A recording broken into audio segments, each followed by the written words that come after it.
RadioShack, Circuit City, Fry's, all electronics chains that died in the 2000s. Well, and there's one guy still standing. These guys, Best Buy. Well, how the hell did that happen? Well, the story of how they figured out how to survive in an age of Amazon, Walmart, and all these other killers is a fascinating one. And that's what this video is about. Best Buy actually got started because of a tornado back in 1981. An entrepreneur named Dick Schultz was running an electronics store and it got hit by a tornado.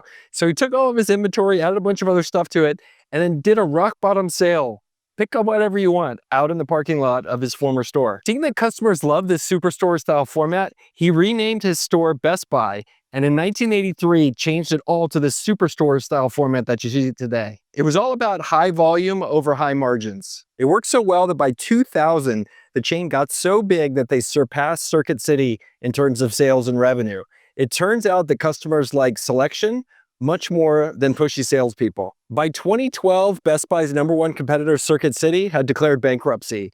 Fry's was on its last legs and would close late in the 2010s, and the same thing would happen to RadioShack. And at this time, Best Buy itself started to look pretty wobbly too. And Amazon was starting to steal sales from Best Buy through a thing called showrooming. People would show up at a store like this one, and then they would get on their phone and realize they could buy it for a few dollars less from Amazon online. And the same thing that had befallen and killed Circuit City started to kill Best Buy as well. After a pretty horrendous Christmas season, when their customer service went really low and orders didn't show up, they were ranked the 6th most hated customer service company in the United States by a survey. The low point came in 2012 when the CEO of Best Buy resigned immediately, having had an inappropriate relationship with a coworker, and it looked like things were bleak for the company. And in the first quarter of 2012, the company posted a $1.7 billion loss. And the stock was plummeting as well. It hit $11 a share, which was a far cry from its early 2000s highs. And it looked at that moment like the same thing would happen to Best Buy that happened to all the other chains. But an unlikely hero entered the story. Big thanks to High Level for sponsoring this video and helping us pay for our editors. High Level is the all-in-one CRM that handles all your emails, text funnels, and more all in one place. Think of it like the Swiss Army knife for small businesses, and you can try it for free for 30 days at gohighlevel.com/Michael Gridley. And at this point, Best Buy did something pretty crazy. They brought in a guy as a new CEO who had no electronics or retail experience. He was actually a hospitality executive and was French-born, and they brought him in to turn around Best Buy. At this point, Best Buy had an all-you-can-eat menu of challenges: shareholder problems, cash problems, morale problems, competitive problems. If there was a problem, these guys had it. The first thing Joly did, which was super smart, and good entrepreneurs do this, is they face reality when it's screaming them in the face. And in this case, he recognized that showrooming was a real thing. So he did something audacious. And this was something that other retailers have been scared to do. But he went in and he created a price match guarantee against Amazon and a handful of other online retailers, basically saying, if you came into Best Buy, they would give you the same price that you could get from any other website. In business, there is no such thing as a free lunch. And this definitely affected both the profitability and the gross margin for the chain. In 2010, they had been operating at 25% gross margin. That dipped over 4% by 2014. But Joly saw it as a way to win back customers who had been being lost to the internet. To compensate for that, he did something really smart. He went after all costs as ferociously as possible, but he didn't make the same mistake that other chains had made. He didn't touch the showroom floor, folks. He just went after every other cost in the business. And there were some easy costs, like he got rid of the company jets, famously flying in the middle row of economy to corporate events. But then he also did really crazy stuff, like getting rid of color printing and going exclusively to black and white. Every nickel counts, right? Between 2012 and 2019, the business cut over $2 billion in expenses. $1.3 billion of that came from non-labor areas. Turns out all that printer toner adds up. 70% of Americans live within 15 minutes of a Best Buy. So something Joly did next was genius. He recognized and thought, how can I make these stores an asset rather than a liability when I'm trying to compete both with other retailers and Amazon? The first thing he did was recognize that online sales can't really help you choose an electronics product or even figure out what's right for you.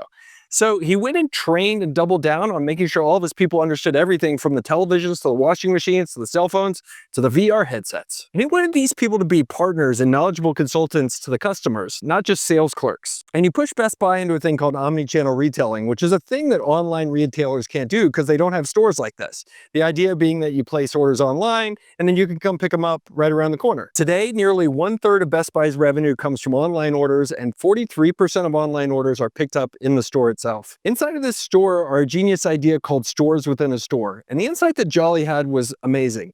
He realized that folks like Microsoft or DJI and the likes of those guys, they wanted to put their technology in front of consumers, but they couldn't afford to do stores like, say, Apple and other folks did. So they were perfect candidates to partner with Best Buy to put stores within each one of these stores. Looking back on it, it's clear that Best Buy survived while the competitors didn't adapt for a changing world, especially one where e-commerce was so dominant. And here's the genius thing about these stores within a store. These vendors actually pay Best Buy to put those stores within a store in there. And secondarily, they often staff them with their own people. So if you go to a Best Buy on a Sunday around Black Friday and stuff like that, there might be a Microsoft employee in here. They're paying Best Buy for the privilege of having that store within a store inside. And oftentimes this means Best Buy doesn't have to buy that merchandise ahead of time like other retailers do.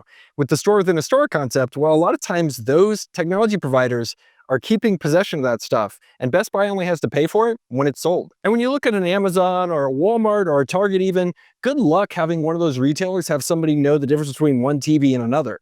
At Best Buy, you knew you could walk in and somebody would be an expert and help you pick the right thing. The company doesn't break out how much money they make from this, but they have been quoted as saying they've made between $20 and $40 million in free profit per quarter extra because of this model. So if you look at this store within a store concept, potentially that only worked because Best Buy, after everybody else went out of business, was the only game in town with scale. Given Apple, HP, Samsung, LG, and Sony comprise 57% of the revenue for Best Buy, this is huge. They leaned into the idea of the Geek Squad, which I know some people don't like so much because it's a variable quality, but it was basically this version of Apple's Genius Bar, but on wheels. They would come to your house and help you make sure your printer was working, all kind of stuff.